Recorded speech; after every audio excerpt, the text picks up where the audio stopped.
tentu kita sangat dekat dengan kepribadian Rasulullah SAW.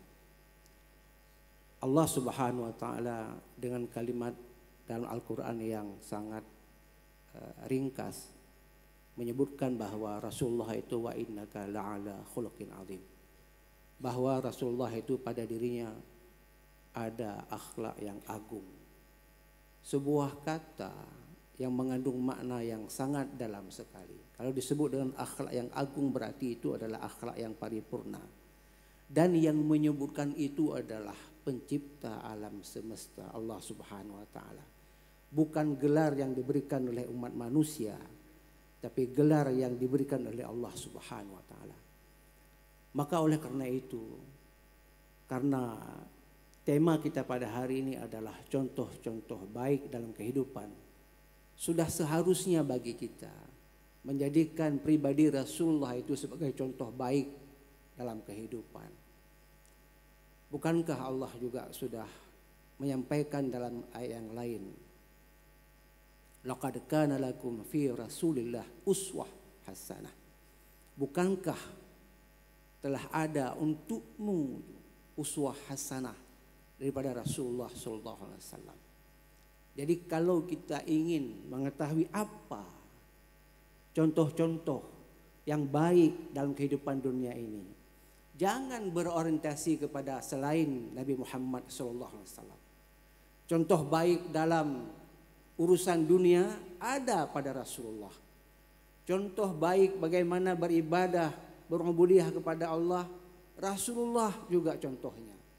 Jadi bukan hanya uswah hasanah dalam sisi kemanusiaan, dalam sisi ketuhanan, ubudiyah kepada Allah, dan dalam apapun, dalam rumah tangga sekalipun, dalam memimpin, dalam menjalankan profesi apapun, itu adalah Rasulullah sebagai parameter contoh-contoh baik dalam kehidupan dunia ini. Sehingga kalau Allah sudah menyebutkan wa innaka la'ala khuluqin azim, sebenarnya tidak sanggup kita uraikan berapa sih contoh yang baik yang dapat kita tiru daripada Rasulullah SAW.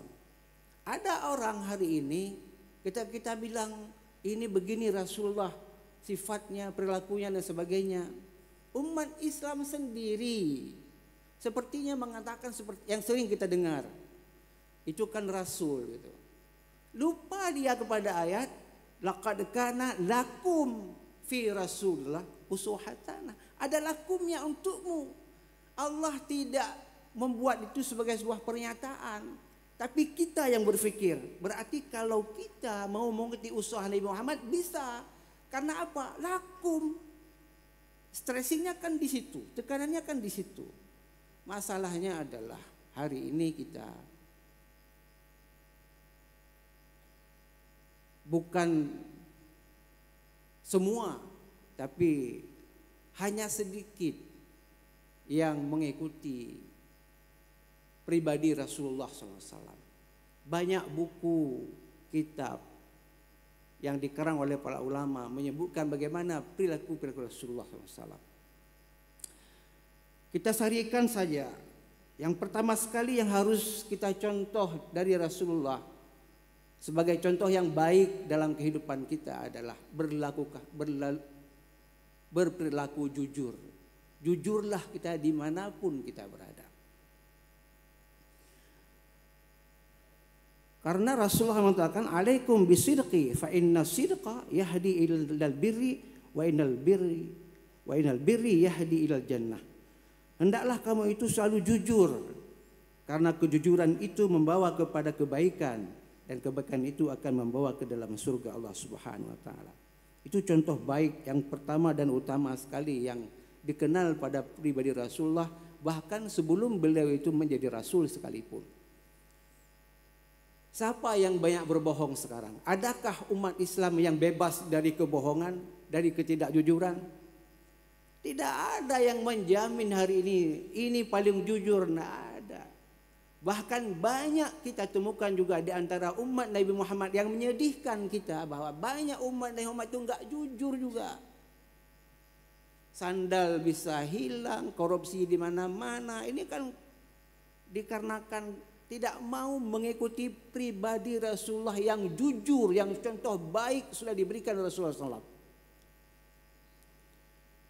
Ini kan bahaya, menjauhkan kita dengan Nabi Muhammad SAW. Cobalah berlaku jujur. Kenapa orang tidak mau berlaku jujur? Takut. Kenapa takut? Takut tidak menguntungkan. Rasulullah berdagang nggak takut-takutnya. Berapa yang diberi harga oleh Siti Khadijah, seharga itu dijualnya. Tidak ada istilah makin banyak permintaan, makin besar pula, makin tinggi pula penawaran. Kenapa mahal? Banyak sekali orang suka. Rasulullah enggak. Mau banyak orang suka, mau tidak banyak orang suka, harganya tetap. Itu salah satu contoh. Salah satu contoh pribadi Rasulullah dalam dagang. Tidak ada begitu ini ada musim ini naik harganya. Tidak ada. Tambah lagi. Karena permintaan yang banyak, tambah lagi.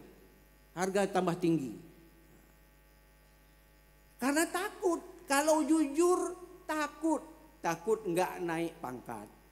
Takut enggak tambah kaya. Takut bermacam ketakutan. Bermacam ketakutan. Takut miskin. Takut tidak diterima oleh lingkungan. Jadi kalau ada atasan bohong harus mampu didukung oleh bawahan yang juga bohong seperti itu. Takut. Jadi hanya rasa takut itu yang membuat kita tidak jujur. Takut dengan apapun. Kemudian yang kedua yang harus kita sebagai umat Nabi Muhammad SAW tumbuhkan dalam jiwa kita. Contoh teladan para rasul yaitu punya rasa kasih sayang. Rasulullah bersabda, irhamu man fil ardi yarhamkum man fis sama. Sayangilah apa yang ada di bumi. Insya Allah kamu akan disayangi oleh yang ada di langit.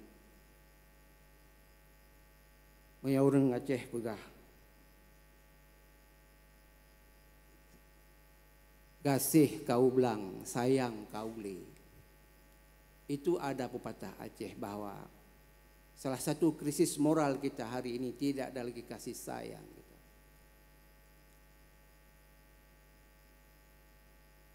Sehingga kita bisa semena-mena dalam berbagai keputusan kita. Nggak ada kasih sayang. Dan itu sebenarnya harus tumbuh. Kasih sayang kepada suami, istri, anak, tetangga dan sebagainya. Irhamukum. Irhamu man fil ardi, yarhamukum man fis sama. Sebagai umat Islam seharusnya harus lebih dekat dengan ini juga. Harus lebih dekat dengan pribadi Rasulullah SAW yang punya kasih sayang. Kadangkala kita lihat kepada anak pun tidak ada lagi tumbuh rasa kasih sayang. Kasih sayang bukan hanya kita berikan dia finansial dalam kehidupannya, uang jajan, mobil dan sebagainya.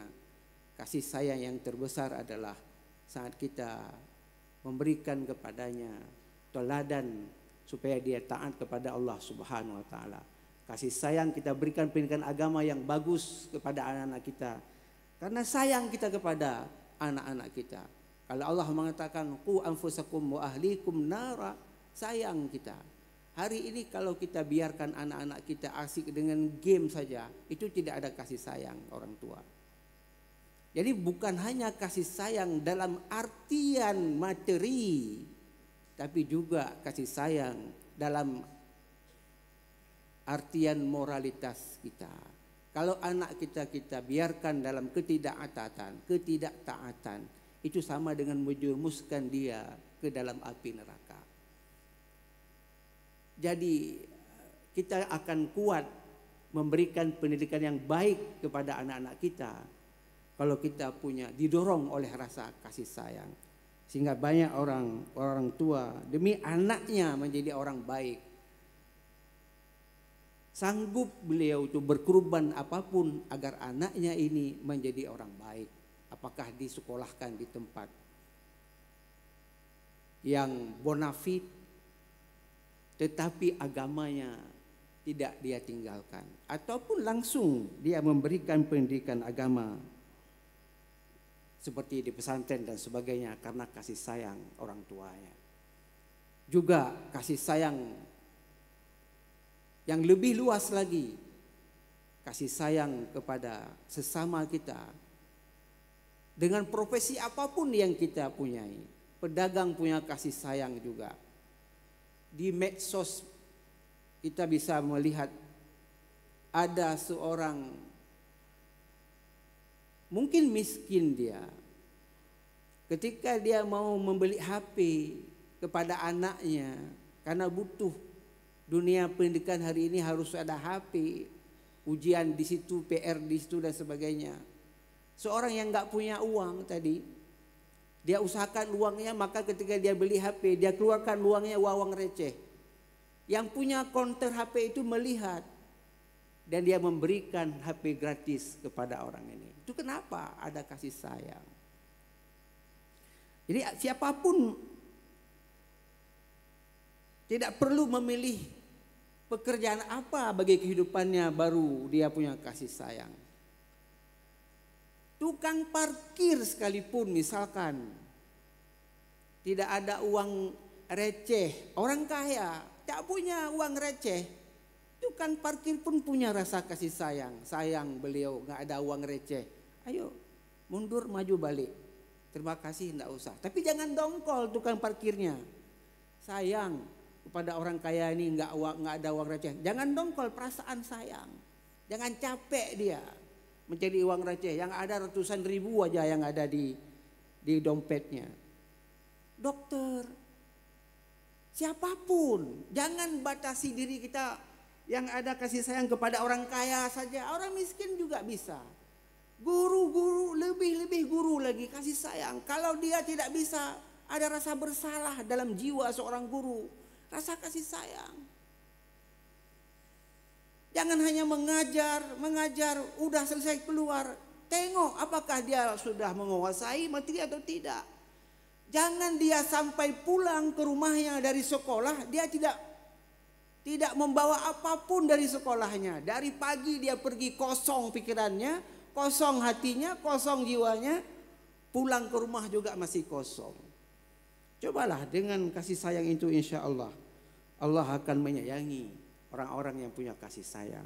Karena pemilik kasih sayang adalah Allah Subhanahu wa taala. Kemudian berikutnya adalah contoh baik dalam kehidupan ini adalah perbanyaklah bersabar. Karena banyak kali cobaan-cobaan yang Allah berikan kepada kita, tingkah laku anak kita, atasan kita dan sebagainya. Ini mutlak juga. Semua harus bersabar. Ya, pemimpin bersabar, petani bersabar, semua bersabar. Tidak ada pandang. Yang enggak sholat sabar, apalagi yang sholat. Wasta'inu bis sabri was shalah. Masa orang sholat enggak sabar? Itu diiringi wasta'inu bis sabri was shalah. Dan datanglah kepada Allah dengan sabar dan sholat. Sabar itu pakaian seorang muslim.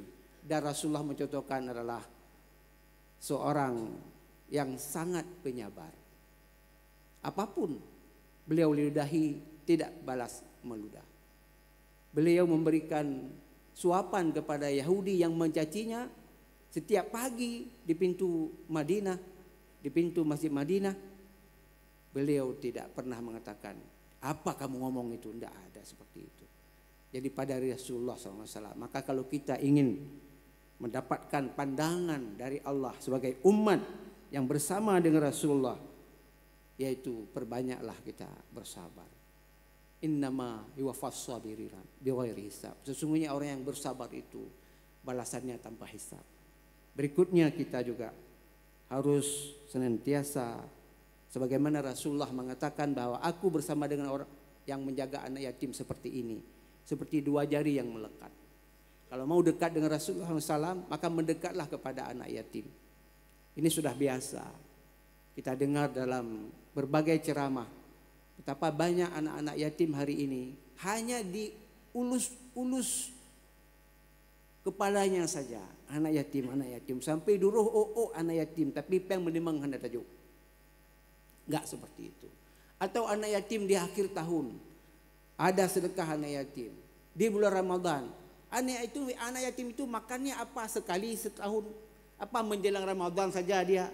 Apakah dia hanya butuh pakaian di dekat hari raya saja? Kita setiap hari ganti pakaian baru, ganti pakaian baru. Ada kita kasih untuk anak yatim menjelang Lebaran. Setelah itu nggak ada lagi. Jangan seperti itu. Jadi ini yang harus kita tanamkan dalam jiwa kita juga, supaya kita dekat dengan Rasulullah SAW, dengan akhlak Rasulullah. Jika ada anak yatim, bantulah. Insya Allah kalau kita sudah seperti itu, maka agama kita sudah dijamin oleh Allah Subhanahu wa taala sebagai pemeluk yang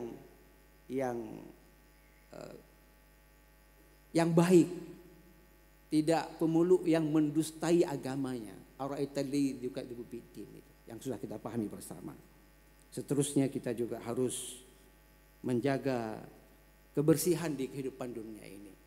Ini perilaku baik yang justru kita mendapatkan kebersihan itu bukan di komunitas-komunitas muslim kebanyakan. Muslim itu sering divonis sebagai masyarakat yang jorok, yang tidak suka kepada kebersihan, sampah di mana-mana dan sebagainya. Justru negara yang paling bersih hari ini adalah Jepang, yang tidak mayoritas muslim, hanya beberapa komunitas muslim yang ada di sana, yaitu baru-baru ini saja muncul. Tapi pada umumnya mereka adalah non muslim, dan itu mereka mengagungkan ataupun mengutamakan akan kebersihan.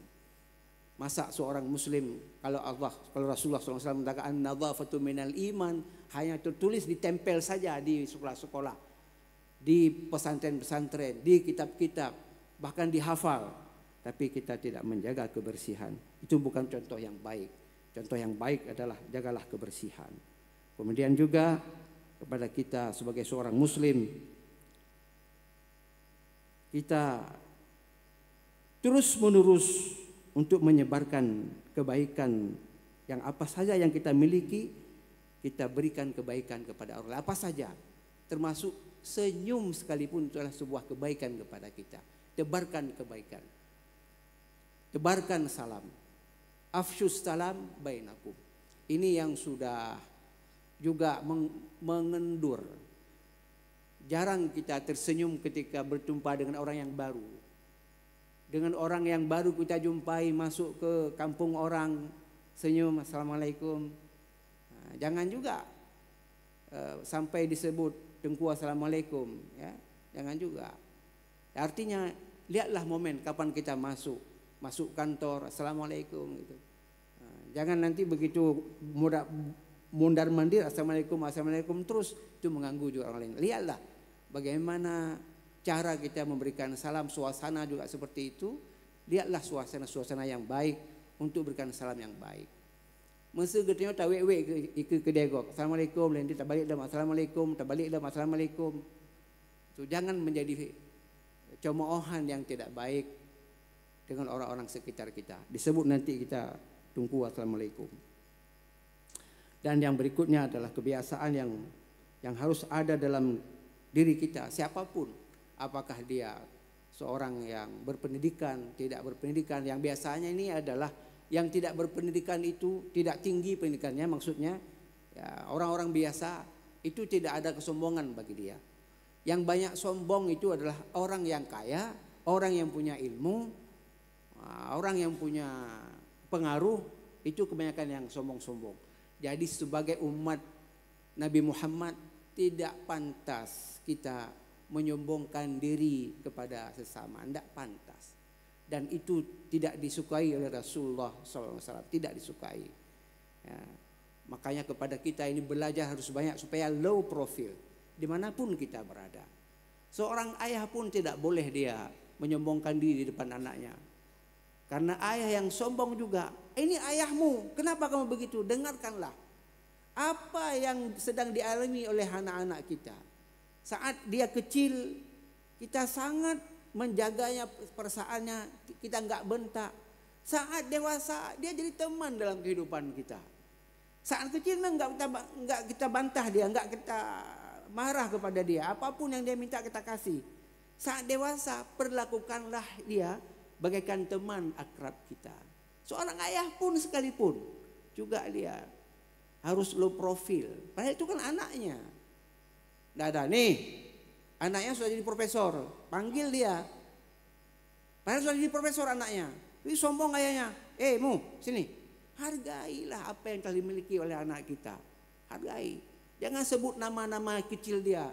Botak sini, keriting sini. Jangan lagi seperti itu, sombong itu.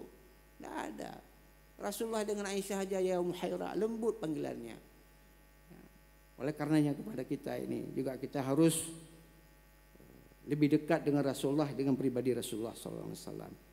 Dan yang terakhir, kita diminta oleh Allah untuk oleh Rasulullah SAW untuk menjaga silaturahim. Senantiasa silaturahim itu terbentuk, karena itu adalah salah satu dari sifat atau contoh baik yang sering dipraktekkan oleh Rasulullah SAW kepada sahabat-sahabatnya, senantiasa menjaga silaturahim di antara sesama. Dan inilah yang akan menguatkan umat Islam. Dan salah satu penguat agama Islam pada saat itu adalah silaturahim ini di antara sesama kita. Semoga setiap jamaah yang ada di masjid ini hari ini dan juga yang mendengarkan khutbah ini di mana saja berada, saya mengajak, marilah kita mendekat dengan kepribadian Rasulullah SAW. Marilah mendekat. Bacalah sirah-sirah nabawiyah. Gedanya suatu saat mati, mandum mati, ada lun mati. Tapi kematian kita dengan mati yang indah, dengan cara apa? Dengan cara kita terus meniru akan sifat-sifat Rasulullah SAW. Kita harus memahami bahwa Rasulullah hamba yang terbaik, kekasih Allah. Allah puji akan kepribadiannya. Lalu ada umat Nabi Muhammad yang senang kepada kekasih Allah. Kira-kira Allah enggak senang kepada kita? Pasti juga Allah senang. Dia menyenangi, dia menyayangi, dia mencintai kekasihku. Dia meniru kekasihku. Juga Allah sayang kepada kita. Semakin kita meniru pribadi Rasulullah SAW, maka Allah Subhanahu wa taala juga semakin sayang kepada kita. Qul in kuntum tuhibbunallah fattabi'uni yuhibbukumullah. Itu sangat jelas disebutkan. Mengapa umat Islam harus menjauh dengan kepribadian Rasulullah SAW? Semoga khutbah ini mendatangkan sebuah perubahan paradigma kita dalam menjalankan kehidupan ini yang terus-menerus menghadapi berbagai persoalan. Dan jawabannya itu adalah bagaimana kita menyelesaikannya dengan cara-cara yang diajarkan oleh Rasulullah SAW. Barakallahu li wa lakum fil Quran Karim wa nafa'ani wa iyyakum bima fihi minal ayati wa dzikril hakim wa taqabbala minni wa minkum tilawatahu innahu was-sami'ul 'alim.